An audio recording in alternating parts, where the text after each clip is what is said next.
ଶାଶୁ ଘରେ ଏବେ ଓଡ଼ିଆ ଅଭିନେତ୍ରୀ ଲିପି।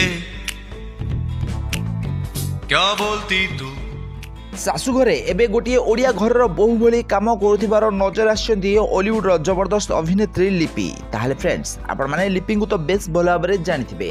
90 ଦଶକରୁ ଅଲିଉଡ ଇଣ୍ଡଷ୍ଟ୍ରିରେ ଅଭିନୟ କରି ଆସୁଛନ୍ତି ଲିପି। ସୁନ୍ଦର ଅଭିନୟ କରି ସାରା ଓଡ଼ିଶାର ଲୋକମାନଙ୍କ ମନକୁ ଜିତିବାରେ ସଫଳ ହୋଇପାରିଛନ୍ତି। ମାତ୍ର 14 ବର୍ଷ ବୟସରୁ ହିଁ ସେ ଅଲିଉଡ ଇଣ୍ଡଷ୍ଟ୍ରିରେ ନିଜର ଅଭିନୟ କ୍ୟାରିୟର ଆରମ୍ଭ କରିଛନ୍ତି। ପ୍ରଥମେ ଆଲବମ୍, ଏହାପରେ ସିନେମା ଓ ସିରିଏଲରେ ଅଭିନୟ କରି ଲିପି ସାରା ଓଡ଼ିଶାର ଲୋକମାନଙ୍କ ମନକୁ ଜିତିବାରେ ସଫଳ ହୋଇପାରିଛନ୍ତି। ତାହେଲେ ଲିପିଙ୍କ ମା ବି ଜଣେ ଅଭିନେତ୍ରୀ ଥିଲେ। ମାଙ୍କଠାରୁ ସେ ବହୁତ ସୁନ୍ଦର ଅଭିନୟ ଶିଖିଛନ୍ତି। ତାହେଲେ ଲିପି ଏବେ ପ୍ରାୟ 40 ବର୍ଷରୁ ଅଧିକ ବର୍ଷ ବୟସ ହୋଇଗଲେଣି, ହେଲେ ସେ ଏଯାଏଁ ବିବାହ ବନ୍ଧନରେ ବାନ୍ଧି ହୋଇନାହାନ୍ତି। ତାହେଲେ ଲିପିଙ୍କ ରିଅଲ୍ ଲାଇଫ୍ରେ ସେ ବିବାହ କରିନାହାନ୍ତି, ହେଲେ ରିଅଲ୍ ଲାଇଫ୍ରେ ସେ ବହୁତ ଥର ବିବାହ କରିଥିବାର ନଜର ଆସିଛନ୍ତି।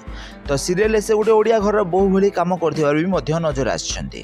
ତାହେଲେ ଲିପି ଏବେ ଗୋଟିଏ ଓଡ଼ିଆ ଘରର ବୋହୂ ଭଳି ନିଜ ଶାଶୁ ଘରେ ଚଳୁଥିବାର ନଜର ଆସିଛନ୍ତି। ହେଲେ ସେ ଏହାର ରିଲ୍ କରି ନିଜର ସୋସିଆଲ ମିଡ଼ିଆରେ ସେୟାର କରିଛନ୍ତି।